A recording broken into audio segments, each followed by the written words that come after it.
Welcome to This Life, the Chronicles of Autism Mums, hosted by me, Alison Saraf. Each week, I'm joined by amazing women who happen to have autistic kids. Hasna, Moira, Suzana, Reen, Maha, Karina, Huma and Rana, our techie. Each week, we talk about navigating the ups and downs of parenting kids with autism and how that affected us and our lives as women, mothers and professionals. Strap in, grab some tissues. Sometimes you'll cry from empathy and other times from laughter. Join us on our journey of this life.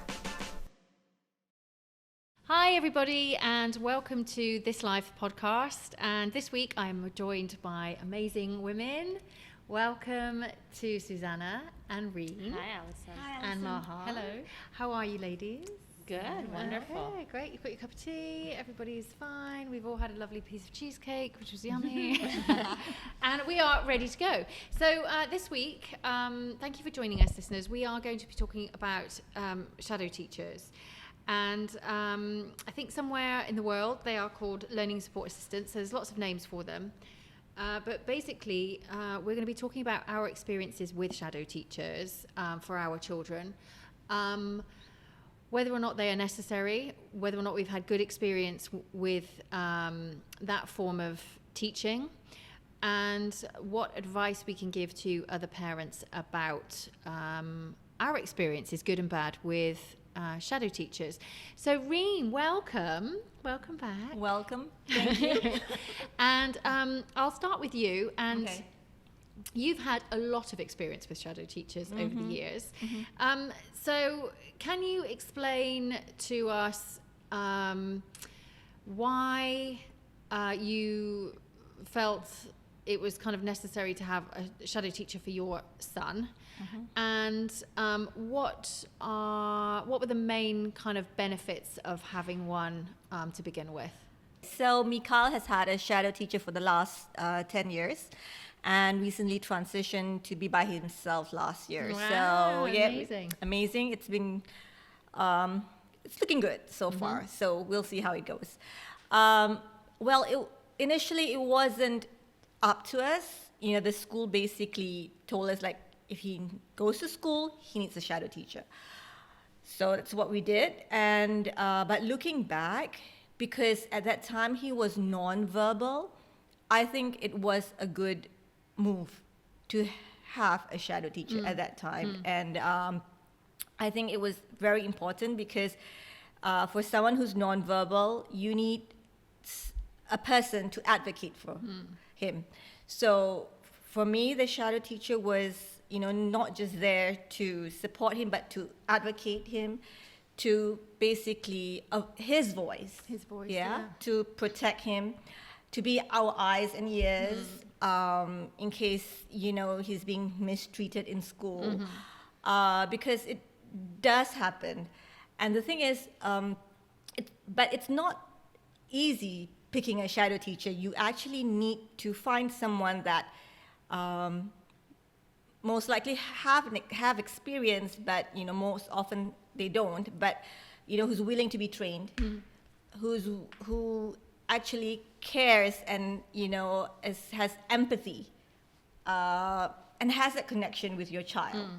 So, you know, by doing so, she'll be equipped to, you know, be in her role. So, like, for example, because she's trained and she has some basic knowledge, and because she knows him, she, you know, over time, and because of what experience she has, she's able to voice out things, able to, you know, protect him from things that's going on in school. Basically, you know, he's not scared to tell the teacher that this is right and this is wrong. Right. And coming back to us saying that this happened in school, like he's at the playground, you know, and one assistant teacher came up to him and said, one assistant teacher came up to her saying that, you know, you need to stop Mikhail. And she's, nope, I won't stop him because that's how a neurotypical child behaves at his age. It's not because he's autistic, but if it was another normal child, you wouldn't have asked me to stop. So so in your eyes, when they're, certainly when these children are younger and certainly when they're non-verbal, to be advocating for them on their behalf, because what you're saying is that sometimes the stigma that attached to the diagnosis of the child sometimes precedes the behaviour. So you can have them doing exactly the same as the child the same age, but being treated differently for that. And over the years, you change the goal for the shadow teacher. It's not the same thing, you know. But we're not taking away the responsibility of the teacher. And that boundary you need to set in the very beginning. You need to tell the school, okay, I'll have a shadow, but this is what the shadow is going to do. This is what she is going to support him with. But she's not I'm not there to teach him. You know, I'm not there to teach him math or science, but I'm there to support him. To shadow. Yeah.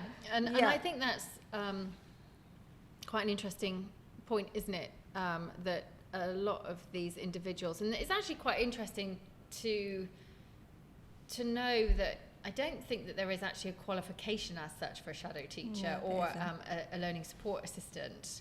So I think you're either in education or you happen to be, you know, apply for a job and then have a small amount of training, which I think, do you think that there should be a qualification for a learning support assistant and a shadow teacher, Suzana?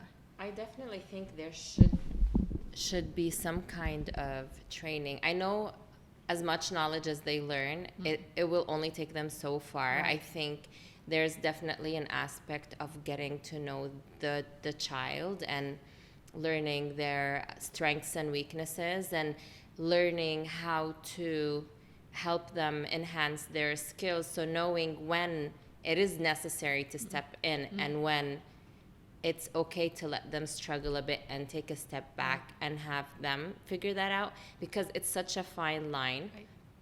And with my experience, I found that it's almost like teachers in general, and maybe sometimes shadow teachers, don't feel comfortable to push the child to make them feel uncomfortable, and they try to comfort them as much as possible, which is great sometimes, and sometimes that is necessary and what you need in certain cases.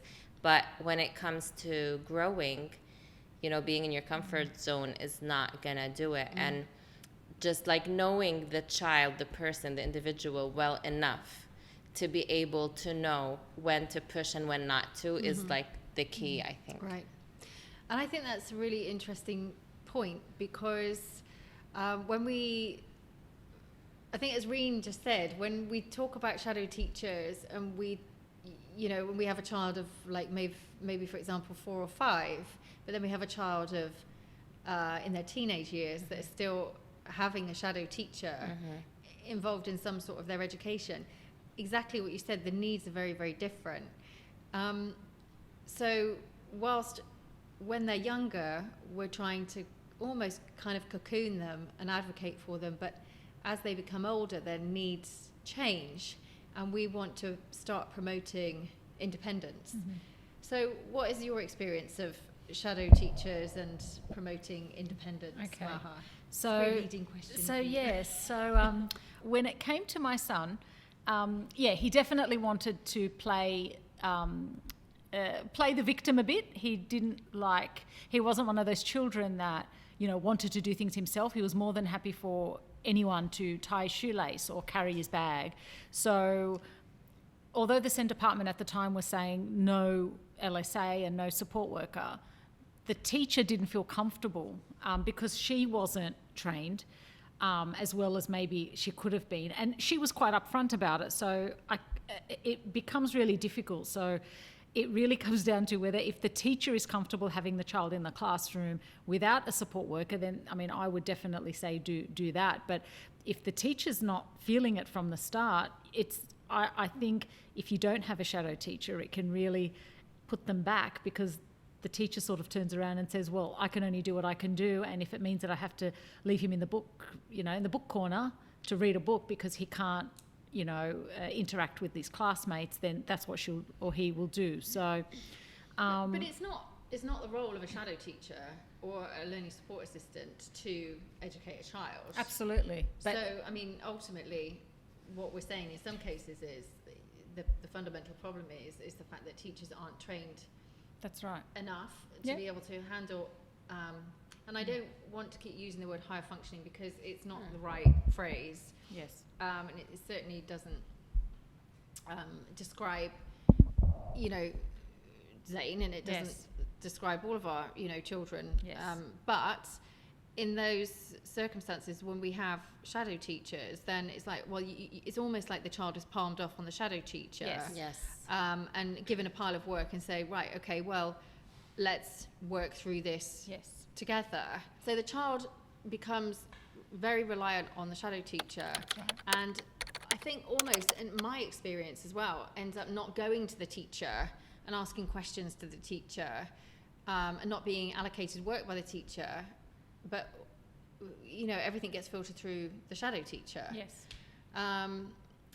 Which in my experience has actually been quite an issue, because now we're actually at a point where we don't have a shadow teacher, because Noah is actually in a SEN department within the school, and we're actually trying to kind of go backwards, come forwards, because he's so used to having a shadow teacher around. It's actually difficult for him to work independently now. So it's actually done him as much damage as it has good. So I think we just go back to the point of the fact that a majority of shadow teachers or learning support assistants do not have the qualifications to be able to understand enough about the child's condition. And that might be somebody, and they can be all different, but they should be able to identify when they need help, when they need to promote independence, but also, to be very clear about the fact that they are not there as a child's babysitter as such. Maybe they would be in a playground at the age of 4, but certainly not in the classroom. And it doesn't promote, and it is kind of, I feel, the actual reverse of having an inclusive classroom. If you've got an inclusive classroom and an inclusive environment, but you've got a shadow teacher that's actually working one-on-one with a child, that is not an inclusive environment. That's right. So how has the situation changed? Has it improved for you now? Yes, it has, because I've moved him to a school where they do have a support worker, but they work with a group of children. So it's not just one-on-one, it's just seen like a teacher's aide in the classroom. And whether the child has a diagnosis or not, they just help the group of kids that need the help during that class. So say, for example, if my son doesn't need help in music, the shadow teacher won't be around, or might be helping another group of children. So that's worked better, because it doesn't single him out as someone that needs support on his own. It makes him feel like this is just another teacher in the classroom, and they're just helping anyone with any sort of, it's just like a second teacher. They don't really see her any differently. So I think that, he's now 12, so I think that definitely is better for him now, because he would be more than happy to have a shadow teacher for the rest of his life. Like, he will just a personal assistant as he moves forward. He's definitely sees the bonus in having that, and that is not good either. So you sort of got to weigh it up and work out when the best time to. Yeah, I think that's true. What about your experiences, Suzana, of shadows? Because you don't have a shadow now either. So I think we had, generally speaking, a good experience overall. We don't have a shadow teacher anymore. But to get into school, that was actually like a condition for us. Again, it's because the school was opening new and they didn't have like their policies in place. They didn't have that whole department properly set up. They did have a SEN person coming in, but it just wasn't set up yet. So I was told that he didn't need one. So if they had the proper setup from the get-go, we probably would have never needed one. But again, it goes to like the teacher you end up being with. So it's pot luck, really. Yes. It's really luck. It is. It really just does depend. And I think very often that's not a consideration when teachers are interviewed. Do you have SEN experience? And that absolutely should be, and it's not the teacher's fault a lot of the time, because if it's not, within if it's their not course, part of the, exactly, then they wouldn't, or they, maybe it has been part of the course, but they've not been in a situation before where they've had SEN children in the classroom, which is actually quite difficult to believe, because there's, so many children that, need additional help. To be fair, our, moving forward with being just in school, our SEN, the head of SEN department was always kind of taking him into consideration when they were choosing which class he was going to be in the following year. And at one point we did change classes because she really felt very strongly that he was kind of being put with the wrong teacher kind of thing. So that was kind of like nice to have that going on. But as we always mention, at one point somebody leaves, something changes, and then it kind of like, you know, all goes to shit. Sorry. Was I not supposed to say that? But so luckily, the shadow, I had 2 different shadow teachers. And again, I would say I was lucky, although I had to pay more. The school was always in charge of hiring. So they were actual, like, proper, you know, teachers who probably had some kind of experience with working with kids on, you know, with some kind of special needs. So I kind of feel very blessed. We're still in touch and they've been awesome. But again, you know, Victor started school, I think, in reception. He was like, 4 years old? Honestly, I kind of feel he needed somebody at that time. Because, as Reen said, you know, when they're that small, they need he somebody like would to just, advocate. you know, pick up himself and just walk out of the classroom. And I mean, I can't imagine how that would be very disruptive, even if there was an assistant teacher and a teacher in there, like for them to leave another, I don't know, 19 kids or whatever in class and someone having to run after him. That would have been, you know, difficult. But I think that was like one of the things that was worked out quite quickly. You just needed that consistency. So I think starting out, it was really good to have somebody there, especially because the setup wasn't there. Right. But eventually the school decided their policy was they would only accept kids who had shadows if it was something that would eventually decrease and to where they can work independently. And I think that's the hope, isn't it? That's the plan with the shadow teacher, is the fact that, you know, we hope eventually that, you know, it would promote independence enough so that we can eventually phase the shadow teacher out. I just wonder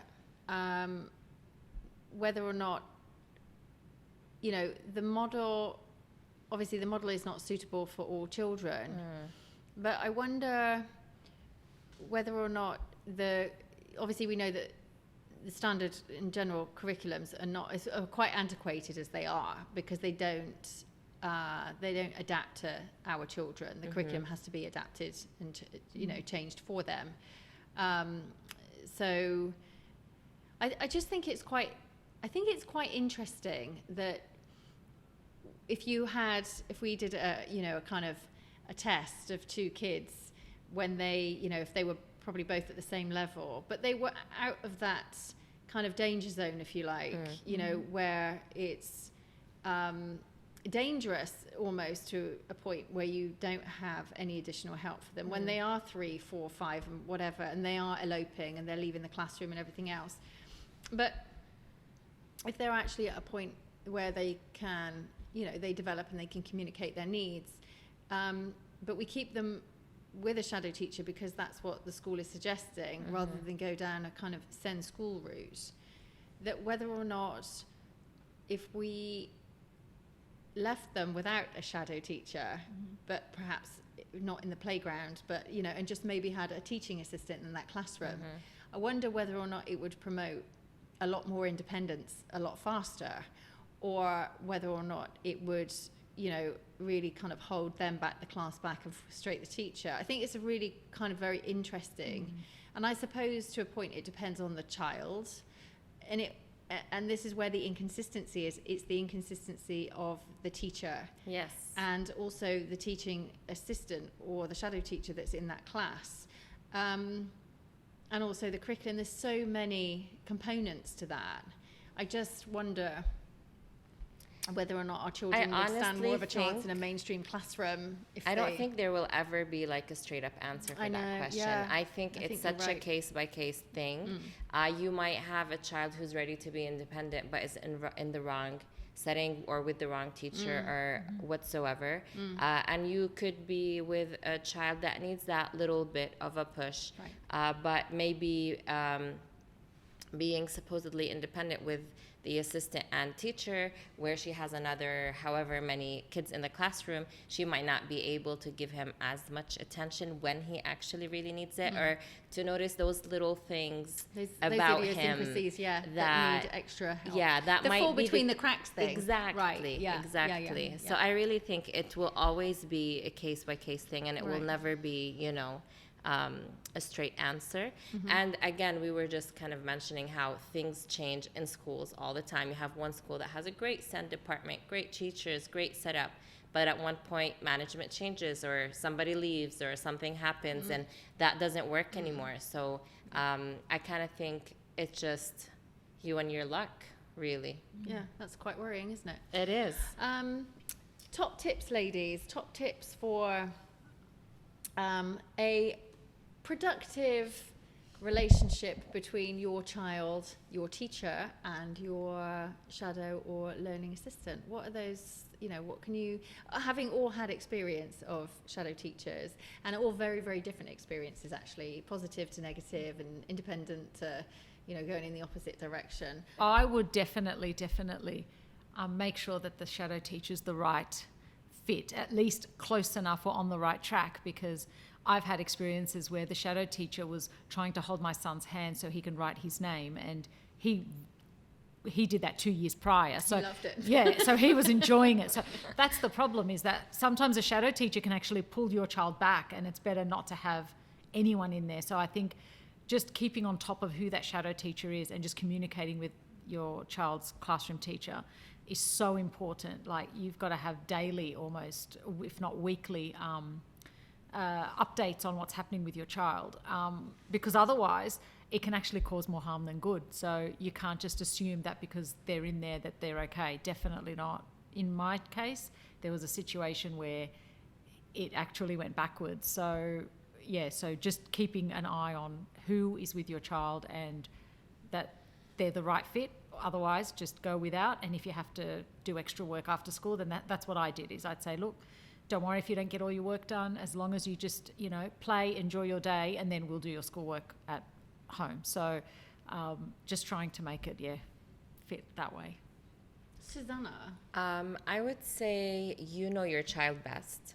You know what they're good at, and you know when they're manipulative, and you know what they're not very good at. So I feel like you should always be like in a very good communicative situation with your shadow and classroom teacher, just so you're always in the loop and kind of knowing all these little things. I think initially in our early years, that's really what helped me a lot, to pick up a lot of, I was really, really involved. I was always coming into school. I was always having meetings. And it was really just because of how involved I was with the shadow, just sending me photos and giving me details about his day, whether it's socially or academically or with the teachers or whatsoever.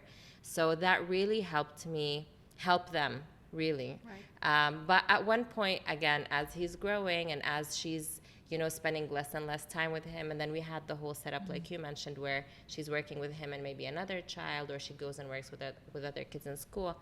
It just kind of got to a point where we're having less and less information. And at one point, I also felt they wanted me to kind of step back a little bit, which is fine. And I understand why I would need to do that for him to gain more independence. But it was a relief somehow as well at the same time, honestly, because it was always it's intense. It was very intense and very. And that's not how a school day should go for a child. It's it shouldn't be that you need to know the ins and outs of everything. And in a neurotypical situation. Definitely. And I think I mean, it's not that I want to know everything, although I do, but I just felt like there's a lot of things that I helped them challenge him in and help him overcome certain struggles that might have been missed. Right. But so we don't have a shadow teacher for quite a while now, and it's good in the sense that, and even at home, I kind of always try to push him to do his own thing. But I see what you were saying earlier about it might have caused some damage as well, because I think he struggles a little bit with like self-confidence and like wanting that like approval or something. So I think that's like a thing that we probably need to recover from.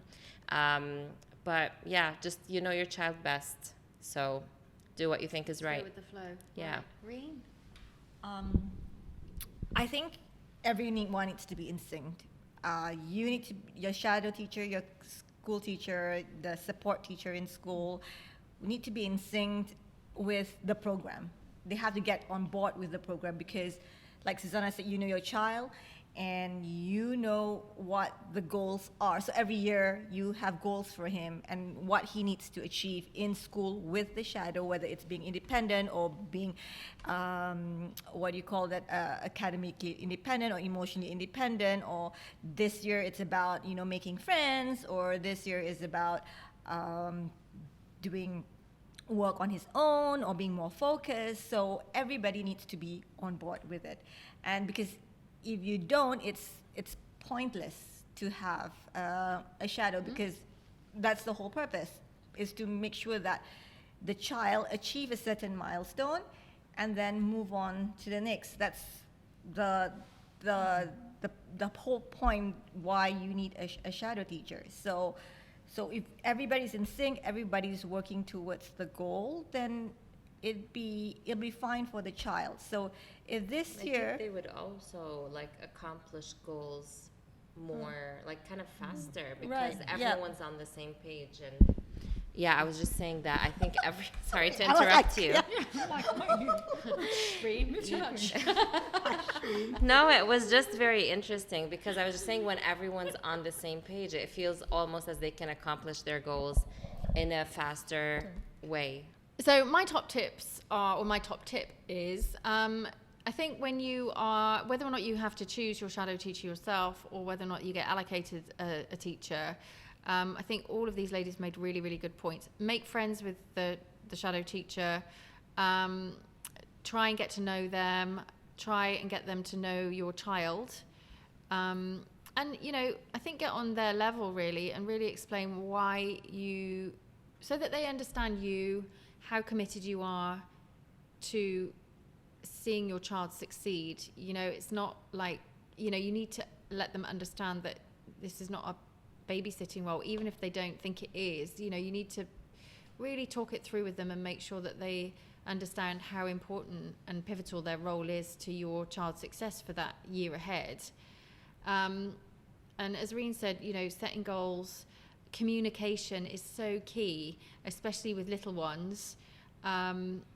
Being proactive. They have to be proactive. Yeah, exactly. Yeah. And proactive and reporting and telling you what's happened the day. Because, with other children, you could say, well, what happened in your day to day? And, with a lot of these children, they're nonverbal, and Noah was for a long time. And he couldn't tell me what had happened in his day. But he might have had some amazing wins, or some stuff might have happened that really, we would need to address. But unless we had that communication and that understanding with a shadow teacher, then it wouldn't have been, a particularly successful time. So I think get to know them, get to know how they work, really help them to understand what your expectation is. Not necessarily on a level of education, but your goals, because they can do a lot more than, they can really shape and mold your child and really help to set the level of standard and expectation that you have for, other therapy. We had an occupational therapist and a speech therapist at the time, and there were certain goals that we really needed to be met every single week. But, when a child's at school for 8 hours a day, the majority of that is going to happen in school time. So, it's that 360 approach again, and they are absolutely vital to that. So it's getting them on board and really kind of sharing as much information as possible. And I think just another point that I'd like to make is that sometimes your shadow teacher, for whatever reason that you've employed yourself or has been allocated to you, is not the right fit for your child. Mm-hmm. And that's okay, because they might feel it, you might feel it. And for whatever reason that might be, it's okay to just sometimes call it a day and not just keep going at it. You know, if you can identify early that that's not the, you know, that they're not suited, it doesn't have to be a battle, and it doesn't need to be well, I don't like you, and I don't like you, and I don't like your child. It's just not a good fit, and that's okay, because all of this time that you use and lose by just trying to, you know, get by if something's really not working is not useful and helpful for your child. That's right. Ladies, so a quick fire round. No buzzers? No buzzers. Okay. But I'll take the mic. Suzana, to shadow or not to shadow? That is the question. Yeah, that is the question. It is. I would say yes if needed. Well, depending on the situation, Yeah. you just have to assess, and you know your child, you know his capabilities, and you know what you need. So you have to decide that. I would say the right shadow, absolutely, because they can really help push things along. The wrong shadow, run for your life. My advice would be yes, shadow in a mainstream situation, but as Suzana said, reassess, reassess, reassess. As Maha said, all of you ladies made very, very good points. And if you feel like changing, change it up, switch it up, and get somebody that, you know, really suits your child. Thanks for joining this live podcast brought to you by Learn Autism, the world's leading digital autism resource. To learn more about autism, check out their website at www.learnautism.com. You can find and download this live podcast wherever you get your podcasts. Check out the link below. If you like our podcast, please be sure to follow, like, subscribe, and share with your friends. We'll see you next week. Thanks for joining us.